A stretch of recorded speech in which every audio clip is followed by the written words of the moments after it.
ada Pak dari SDM.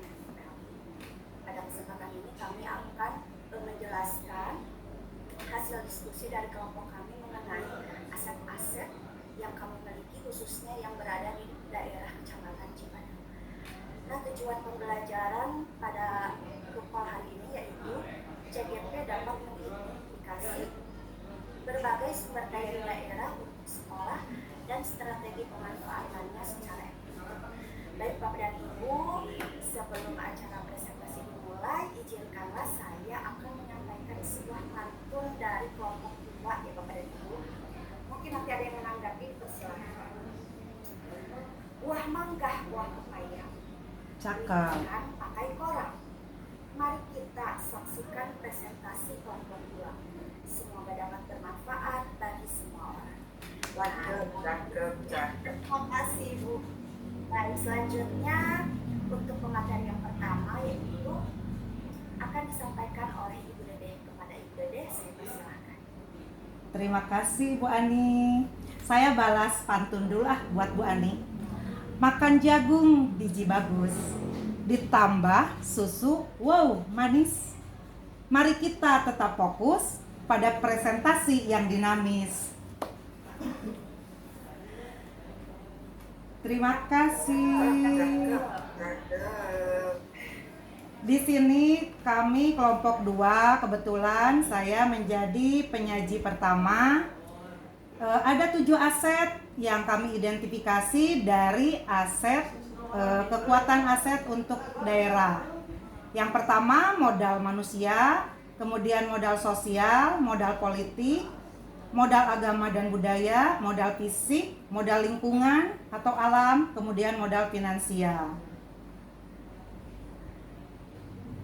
Ya Bu Ani. Di sini kami kemarin melakukan diskusi dengan 4 CGP, tentunya saya di dalamnya, bahwa ternyata kami ada 2 yang di Cibadak, kemudian 2 yang di luar Cibadak, tapi masih sama, satu arah, satu rumpun. Bahkan kalau ditanya, oh ini sama di SD begitu. Kemudian saya juga melihat ada analisis di SMP-nya juga yang berdekatan dengan kami seperti itu. Di sini untuk secara umum saja, belum ke arah spesifik, modal manusia di bidang pendidikan, terutama sumber daya manusia menjadi sangat penting yang berhubungan dengan kesehatan, pendidikan, kesejahteraan, dan harga diri seseorang. Di sini modal manusia itu kalau di sekolah adanya kepala sekolah yang terutama sebagai pemimpin dan sebagai manajer.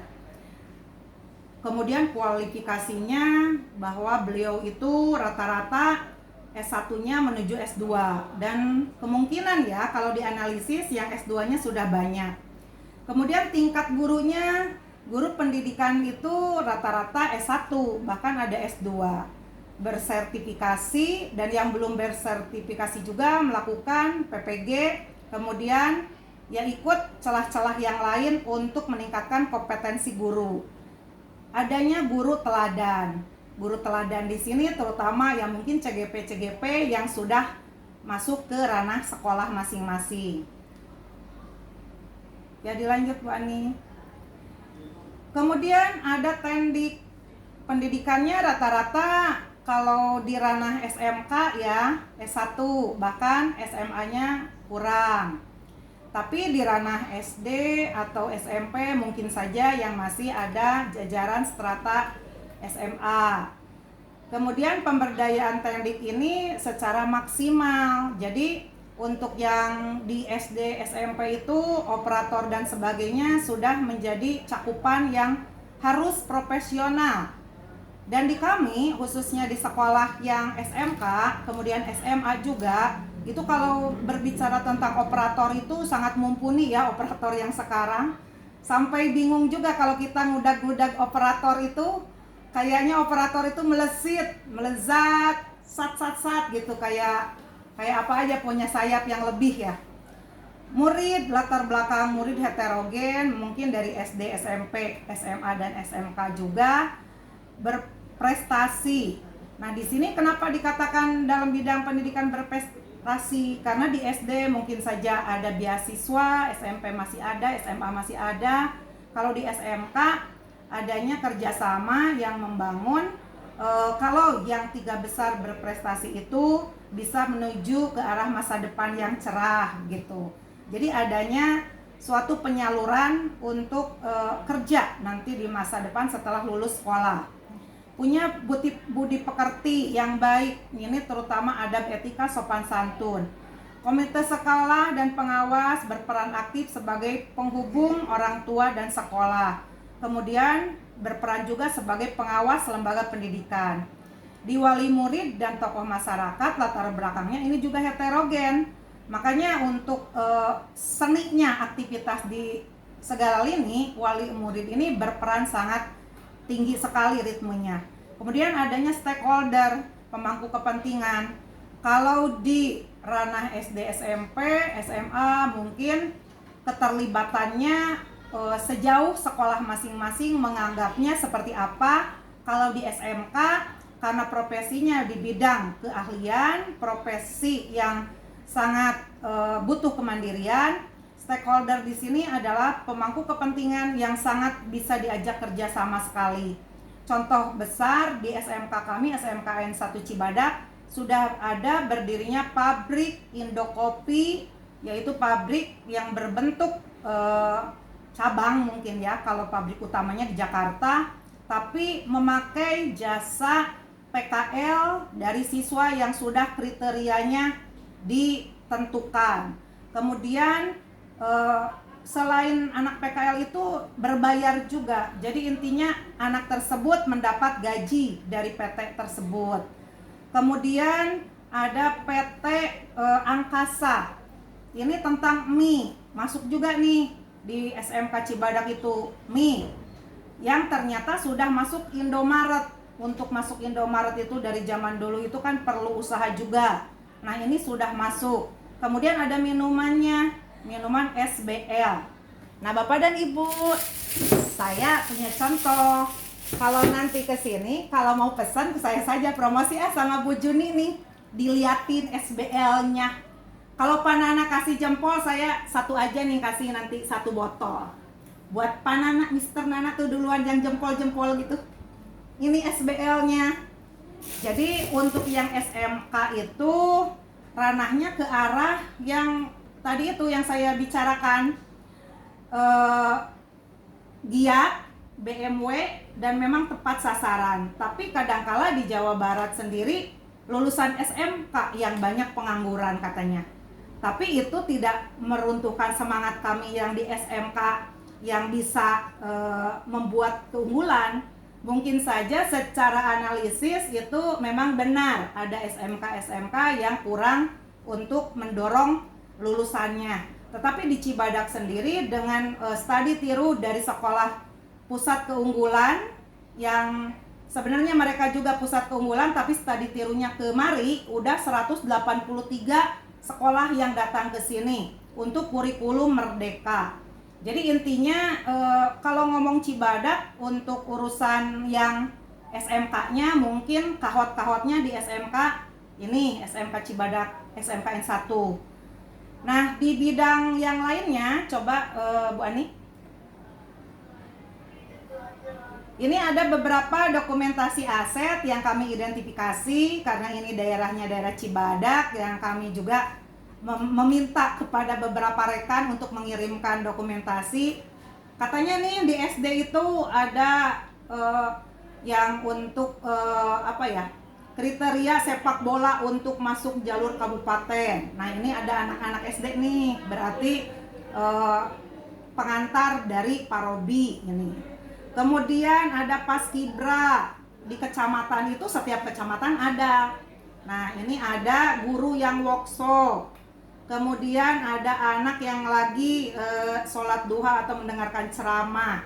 Dan ini ada pembanding, ada yang belajar SMK dengan belajar SD. Kebetulan kami nggak meminta guru SMP yang mengirim karena belum ada di grup kami yang guru SMP. Kemudian lanjut, di sini khususnya dari daerah itu sendiri karena Cibadak merupakan bukan setengah kota setengah sisi menurut saya, tapi ini kaliber yang memang kota kecamatan yang aktif sekali Bun, sampai bisa memacetkan semua orang. Ini Teh Nung ini sampai ngingki lempang katanya itu dengan kawan-kawan saya karena terjebak macet daerah Cibadak ini. Jadi sampai bisa seperti itu Cibadak, luar biasa Bun, karena memang ada pabrik, loyalitas itu mungkin asetnya untuk desa sendiri, kemudian kecamatannya itu sudah luar biasa pemasukannya. Dan di SMK-nya sendiri, kalau di SMA mungkin nanti akan dikupas juga oleh Bu Enung atau di kelompok yang lain yang belum. Tapi hampir sama kalau menyinggung Cibadak itu nanti pemikirannya ini kota, tapi memang kualitasnya sudah tingkat tinggi ini. Sampai kepada ada, saya lihat Bun, drum band itu bisa masuk ke jalan raya dan memacetkan semua orang. Itu hanya di Sukabumi ini yang menjadi aset menurut saya. Tapi bagi saya itu wow juga, asetnya yang mana ternyata didukung oleh orang tua gitu. Jadi walaupun berpakaian membelanjai anaknya, kemudian luar biasa dengan harus memberikan materi, tapi bangga sekali orang tua di sini, dan itu adalah aset menurut saya di Kecamatan Cibadak. Kemudian kalau menurut di SMK ini, kami bukti nyata Bun, kalau aksi nyata ya iya. Saya sendiri sebagai gurunya mempunyai kompetensi guru yang 4 itu, harus mumpuni di SMK itu. Jadi kalau anak turun ke kolam, kita harus lebih dulu memeriksa kolam itu seperti apa. Jadi kalau ditanyakan oleh anak, kenapa Bu, bocor banget ini kolamnya, kita sudah tahu jawabannya, karena apa gitu. Jangan menyuruh siswa karena hal ini. Tapi kita juga harus memperhitungkan keberpihakan kepada murid. Nah, ada aset sarana perpustakaan. Kemudian ada percontohan ini yang memang nyata sekali kami lakukan. Dan ini saya berkunjung juga selaku analisis aset untuk sekolah ya. Jadi saya masuk ke ATPH Bun. Ke ATPH itu saya itu lihat ada kebun sampai 2 hektar. Saya pengen juga sampai gratis itu. Jadi berkunjung seperti itu adalah rezeki. Nah, ini saya berkunjung ke kebun melon, di mana ini adalah aset juga yang sangat mumpuni karena ditanamnya di ember Bun, dan itu adalah dengan sistem tetes yang hanya pupuknya dikasih sayur kemudian pupuk AB. Jadi nanti ada buah melonnya yang ada di atas itu, kalau saya lihat di atas ember. Tapi tentunya ada suatu perawatan yang harus memang teliti, tekun, dan pengelolaan yang baik untuk pemanfaatan aset sekolah. Kami juga ini ada komputer karena jurusannya DKP juga ada, jadi asetnya mumpuni juga untuk urusan ini. Ya, lanjut Bu. Di bidang kesehatan juga ini ada UKS dengan segala macam bentuk kemanusiaannya. Kemudian ada berhubungan dengan puskesmas juga jika ada apa-apa. Bahkan tidak hanya dengan puskesmas, mungkin dengan rumah sakit yang ada di sekitar Cibadak, kemudian dengan yang ada di Kabupaten Sukabumi. Ya. Di sini ada modal sosial yang dimaknai sebagai norma dan aturan yang mengikat warga masyarakat yang ada di dalamnya dan mengatur pola perilaku warga. Juga unsur kepercayaan dan jaringan, ini terutama jaringan kerjasama. Nah, untuk unsur yang ada di dalamnya ini ada organisasi PGRI, komunitas KKG, Kombel, komunitas MGMP. Kemudian hal yang lain yang bisa dilakukan yakni adanya MOU yang bahkan kita menembus ke Jerman, kemudian ke Jepang. Itu untuk ke Jerman aja ini udah 55 orang Bun. Jadi kalau sudah seperti ini. Oh iya, baik Ibu. Halo?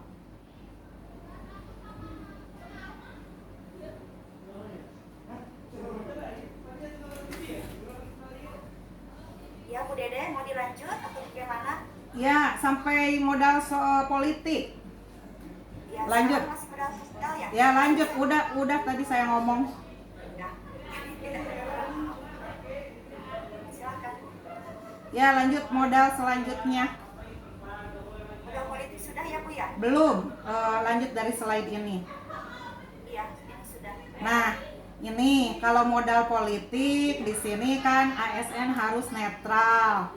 Jadi setidaknya kami tidak terlalu membahas, apalagi sekarang ada ranah untuk pemilihan yang akan dilakukan. Tapi modal politik yang di sini yang hanya menjadi aset kekuatan, yakni menggunakan kebijakan-kebijakan dari kepala sekolah yang untuk kewenangannya beliau sendiri yang mempunyai penggunaan kewenangan untuk membuat kebijakan yang mengakomodir kepentingan warga sekolah dan peningkatan kualitas pembelajaran yang berpihak pada murid. Ya, terima kasih Bu Ani. Iya, terima kasih kepada IBD yang sudah memaparkan dengan sangat jelas, dengan sangat rinci, bahkan bermacam-macam kasus terutama yang ada di SMK 1 Cibadak yang sangat beragam gitu ya. Baik, selanjutnya yaitu pemateri yang kedua mengenai modal budaya dan agama akan dijelaskan oleh Bapak Ernest. Kepada Bapak Ernest, saya persilakan. Terima kasih adik selaku moderator. Assalamualaikum warahmatullahi wabarakatuh. Waalaikumsalam warahmatullahi wabarakatuh. Yang hormati Ibu Nasil, dan rekan-rekan semuanya. Saya perlu memaparkan mengenai lanjutan dari apa yang disampaikan oleh Ibu. Saya akan melanjutkan mengenai modal agama.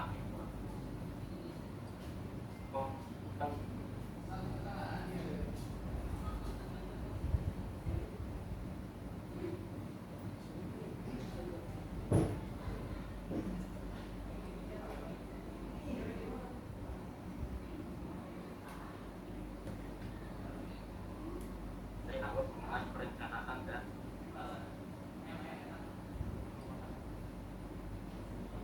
sekolah, misalkan biasa suka ada pengajian rutin untuk para guru maupun untuk kegiatan rutin sholat duha ya, rata-rata di sekolah khususnya di Kabupaten Sukabumi, lebih khusus lagi di Cibadak, biasanya suka mengadakan sholat duha bersama-sama. Dan itu biasanya kita mengundang, jam-jam sekolah itu mengundang dari pengurus DKM masjid sekitar sekolah atau dari MUI sekitarku, di pelibatan mereka dari tokoh-tokoh agama, organisasi keagamaan yang di sekitar sekolah dilibatkan sebagai aset untuk mendukung program sekolah. Kemudian kita berlanjut ke slide berikutnya, yaitu modal fisik. Bangunan yang bisa digunakan untuk kelas atau lokasi melakukan proses pembelajaran, baik itu laboratorium, ruang untuk pertemuan ataupun pelatihan, infrastruktur atau sarana prasarana. Contohnya ini ada saluran pembuangan, sanitasi, ya, sistem perairan, mesin, jalan, jalur komunikasi, sarana pendukung pembelajaran, alat transportasi. Nah, jadi modal fisik tentu yang pertama, yang rata-rata sekolah pada umumnya itu memiliki ruang kelas ya, ruang kelas berbentuk tembok. Walaupun sekarang tidak sekarang sih sebetulnya untuk sekolah-sekolah yang lain, sekolah alam tidak berbentuk tembok ya, bangunannya berbentuk dari bilik atau rumah panggung seperti itu. Dan itu langsung terjun di lapangan seperti itu. Jadi ini modal fisik yang jelas tadi ada ruang kelas, kemudian laboratorium, termasuk workshop untuk siswa praktik ya. Kalau di SMK nya di UGD jelas perlu ya ruang untuk praktek siswa mau di ruangan maupun di lapangan, di area pertanian maupun di perairan ya, di kolam ikan dan sebagainya. Nah, berikutnya, slide berikutnya yaitu modal lingkungan dan alam. Modal atau aset ini bisa berupa potensi yang berlebihan dan mempunyai nilai ekonomi yang tinggi ini dalam upaya pelestarian alam dan juga kenyamanan anak-anak. Jadi dari habitat ini udara yang bersih, kolam kalau di sekolah budaya ya, kandang, sawah, sungai, panorama, taman, tumbuhan, hewan dan sebagainya. Tanah untuk berkebun, kolam atau empang untuk memelihara ikan, khusus di sektor pertanian badak ya, kandang untuk beternak. Semua hasil dari pohon seperti kayu, buah, bambu atau material bangunan yang bisa digunakan sendiri. Kalau dilihat dari slide ya Bapak Ibu, yang gambar sebelah kanan ada foto rekan kita ya Bapak Ibu. Ini real Bapak Ibu ya, asli ya. Asli atau Itu dari Google itu ya.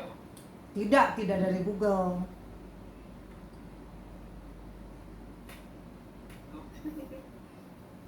Lebih khusus di SMK Cibadak. Jadi ini merupakan aset yang luar biasa.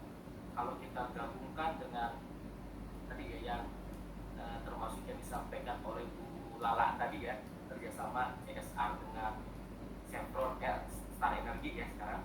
Kalau di pertanian Cibadak juga kan ada kerjasama ya dengan Bogasari yang beda ya. Iya. Yang Ya, PT Angkasa, Indokopi, Bogasari, banyak lah. Nah, jadi itu untuk pengembangan sekolah. Jadi itu merupakan aset yang luar biasa untuk peningkatan kualitas pendidikan, khususnya untuk memenuhi kebutuhan siswa di sekolah. Berikutnya yaitu slide yang terakhir, yang modal finansial, yang tadi cukup dibahas tadi ya Bapak Ibu. Modal finansial ini dukungan keuangan yang dimiliki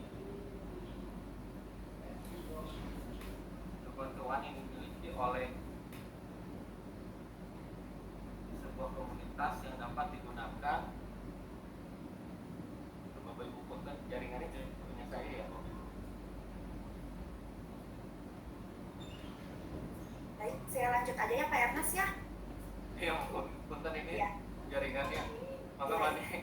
Ya, yang terakhir yaitu aset yang kami miliki yaitu dari modal manusia, di mana dukungan keuangan yang dimiliki yaitu oleh sebuah komunitas yang dapat digunakan untuk membiayai proses pembangunan dan kegiatan sebuah komunitas.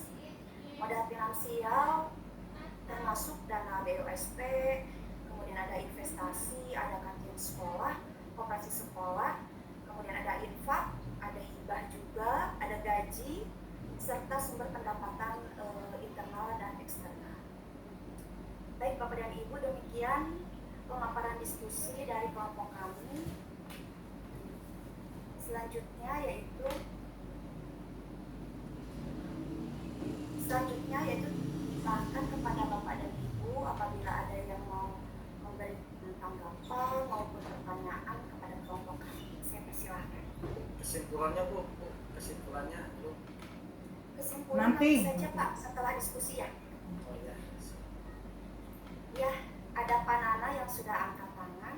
Silakan Pak Nana. Terima kasih Bu Ani dan rekan-rekan kelompok 2. Saya mengerti dulu dari ruang kelas.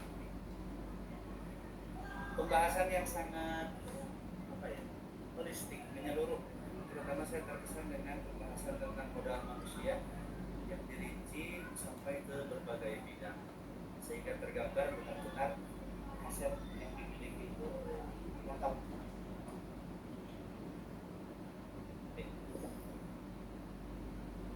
Sebetulnya bagi semuanya sih, tapi terutama untuk guru-guru SMA, SMK dan termasuk SMP negeri, bahwa saat ini kebijakan dan pendidikan 50% zonasi kalau tidak salah, sehingga dalam tanda petik murid-murid yang daya tangkapnya kurang atau bahkan murid-murid yang akhlaknya tidak B tapi C bisa masuk ke sekolah kita, yang akibatnya yang dulunya disebut sekolah favorit mungkin hari ini tidak favorit lagi. Dapatkah kita memandang murid-murid hasil zonasi yang kekurangan prestasi, kekurangan akhlak tersebut sebagai aset? pandangan dari rekan-rekan sekalian. Terima kasih. Dede, menanggapi. Ya, terima kasih Pak Nana atas pertanyaannya. Kita ketahui bersama ya, yang untuk yang sekarang 50% zonasi itu memang benar, dan itu mungkin bagi sebagian sekolah ada yang diuntungkan, ada yang dirugikan. Kalau yang diuntungkannya untuk area zonasi, jika yang dulunya sekolah yang belum mempunyai murid yang cukup banyak. Karena dengan adanya pemerataan zonasi ini, sehingga sekolah kita mampu seperti itu. Nah, yang untuk tadi, halo? Halo? Halo? Iya, Dede. Oh iya. Dede kayaknya putus, memang terputus-putus infonya Bu Dede. Kalau menurut saya pertanyaan Pak Nana itu, apakah yang terlempar dari untuk yang masuk ke kita, misalkan yang kurang diharapkan itu disebut aset? Sama Pak, itu aset. Aset karena kita tidak membedakan manusia apapun. Kalau sudah mencerdaskan anak bangsa, mau yang bagaimanapun tetap aset bagi kita.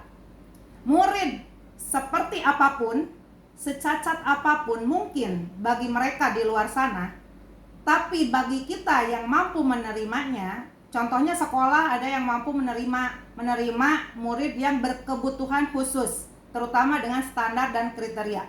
Itu aset, Pak. Jadi walaupun kami Cibadak sekolah yang besar, kalau nggak salah kemarin juga menolak 700 orang siswa. Jadi yang masuk ini belum tentu yang bagus dari seluruhnya yang masuk yang tertolak gitu. Jadi hal-hal yang seperti ini kadangkala bagi kita adalah suatu tantangan, kekuatan diri kita mampu tidak mengelola pemanfaatan sumber daya manusia yang memang yang tadinya kita harapkan bibit unggul, tapi ternyata karena jalur zonasi hal-hal yang seperti ini yang masuk. Tapi karena kita adalah guru yang profesional, guru yang bisa dan harus mempertimbangkan hak asasi manusia juga, anak tersebut adalah aset bagi kami. Terima kasih. Iya, terima kasih kepada Bu Dede. Bagaimana Pak Nana? Apakah mau menanggapi kembali atau bagaimana? Sudah cukup ya?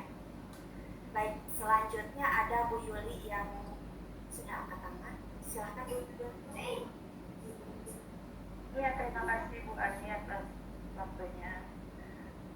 Saya sangat tertarik sekali ketika Bu Dede memaparkan atau mendeskripsikan tentang aset atau modal yang dimiliki oleh sekolahnya, yaitu SMKN 1 Cibadak ya Bu Dede. Waduh, saya sangat interaktif sekali. Apalagi nanti kita kalau tidak salah lokal 4 di situ ya Bu Dede ya. Ya. Aduh, saya sudah tidak sabar pengen mengeksplor sekolah Bu Dede. Karena cerita-cerita Bu Dede itu sangat menarik, apalagi produk-produk yang dihasilkan oleh sekolah Bu Dede ya. Nah, di sini saya mau menanyakan ada satu hal yang mengganjal di pikiran saya.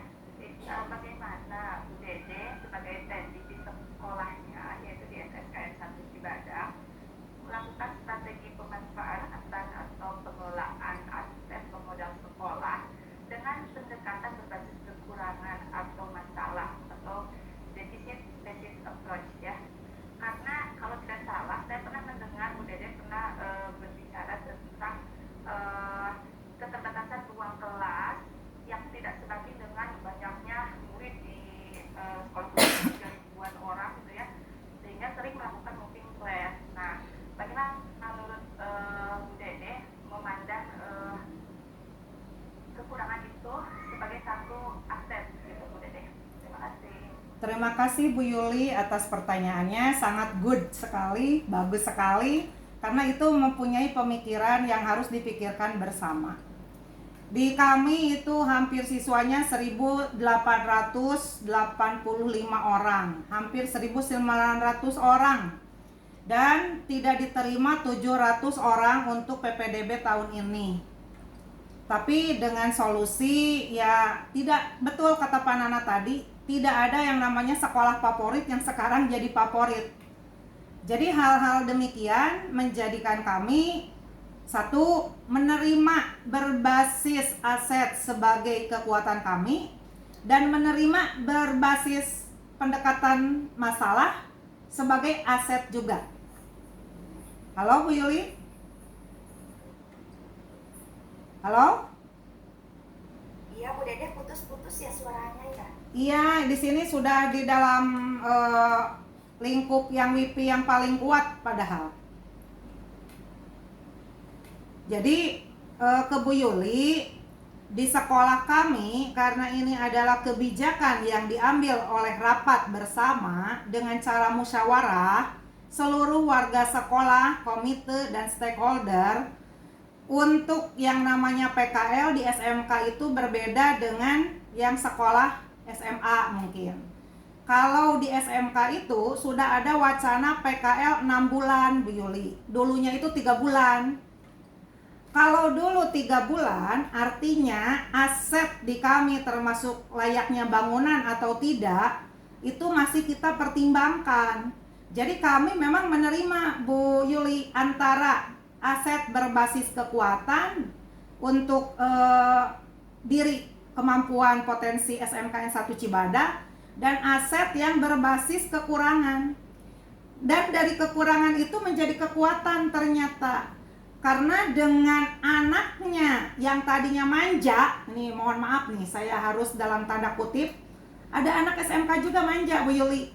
Nggak mau, saya mah pengennya di ruang kelas yang ber-AC. Nanti Bu Yuli di sini lihat aja ruang kelas kami ber-AC atau tidak. Tapi pada saat mopping kelas, mereka itu dihadapkan dengan alam Bu Yuli. Dan dengan problem solving dari kelasnya masing-masing. Gurunya ada di bawah pohon rindang di sini. Anak-anaknya juga harus mengikuti ke bawah pohon rindang itu. Tidak ada yang namanya saya ingin di bawah AC. Tidak ada. Jadi itu berbasis masalah tapi kekurangan kami, tapi mendidik siswa menjadi lebih baik. Karakternya itu kan diharapkan lulusan SMK itu mandiri. Sekarang tidak manja lagi. Jadi ada kalanya anak dagang. Malu kan kalau di SMK itu anak dagang udah usia 17 tahun ngapain dagang? Apalagi dagangnya dagang ikan tuh. Ih hanyir katanya, tangannya itu yang tadinya kutekan, kemudian tangannya itu yang jempolnya itu terus dipiara, dirawat, harus kena duri dari ikan nila. Nangis sampai seminggu, nggak ada lagi arahan dari kami, kamu di dalam ranah perikanan harus nangis dalam seminggu. Jadi ada karakter yang kami didik, tidak bisa berubah begitu saja itu karakter karena tidak bisa diubah. Tapi ada pendidikan dari segi pengalaman kami untuk memperbaiki nilai-nilai adab etika di anak tersebut. Jadi walaupun itu kekurangan dengan cara mopping kelas, tapi menjadi kekuatan karena sesudah PKL itu kelas menjadi kosong Bu Yuli. Kalau Bu Yuli pindah anak TK-nya ke sini dan ingin naik apa tuh yang motor punya 4 itu rodanya yang gede itu untuk apa ya? Rekreasi itu kami punya 2 Bu Yuli, anak TK suka naik seperti itu ke kebun lemon. Jadi walaupun kekurangan sekarang tapi menjadikan aset bagi diri kami. Terima kasih. Baik, terima kasih kepada Ibu Dede yang sudah menanggapi pertanyaan dari Bu Yuli dengan sangat jelas berdasarkan berdasarkan pengalaman, berdasarkan bukti yang memang betul-betul ada ya di SMK pertanian. Bagaimana Bu Yuli? Apakah mau ditanggapi kembali atau bagaimana? Iya Bu Ani, dapat saya pahami pemaparan dari Bu Dede dan sangat jelas sekali bahwasannya kekurangan itu jangan kita jadikan sebagai satu keterbatasan, melainkan jadi satu kekuatan yang harus timbul untuk kita lebih membangun kompetensi yang baru gitu. Ya, terima kasih Bu Dede. Sama-sama. Ya, Sama-sama. iya.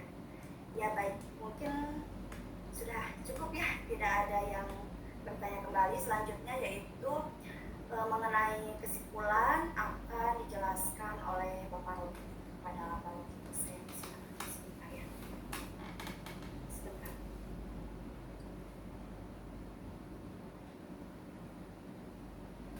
Sudah ada belum? Sudah. Slide berikutnya Bu Ani. Ini. Sudah ada belum ya? Belum, slide berikutnya.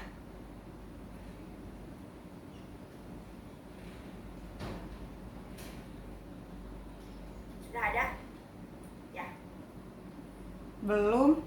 Oh ya, sudah. Silahkan kepada Pak Robi untuk menyampaikan kesimpulan dari diskusi kelompok kami. Terima kasih Ibu Ani sebagai moderator. Izinkan saya mengambil kesimpulan hasil diskusi dari kelompok 2 ini. Ada 3 kesimpulan. Yang pertama, ada 7 aset yang menjadi pengelolaan sumber daya, yakni modal manusia, modal sosial, modal politik, modal agama dan budaya, modal bisnis.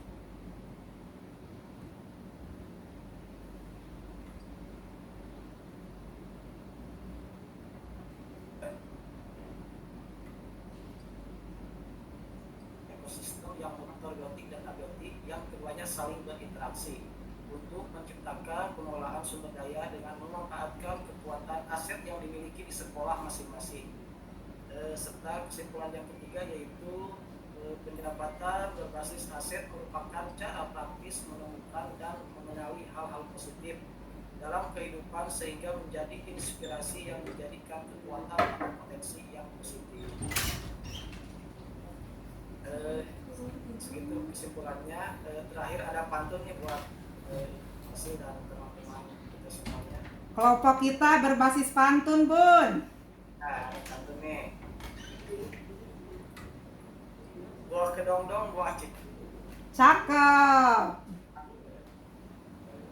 Mari memahami kekuatan aset menjadikan kita tahu kekuatan dan pemanfaatan. Terima kasih. Cakep.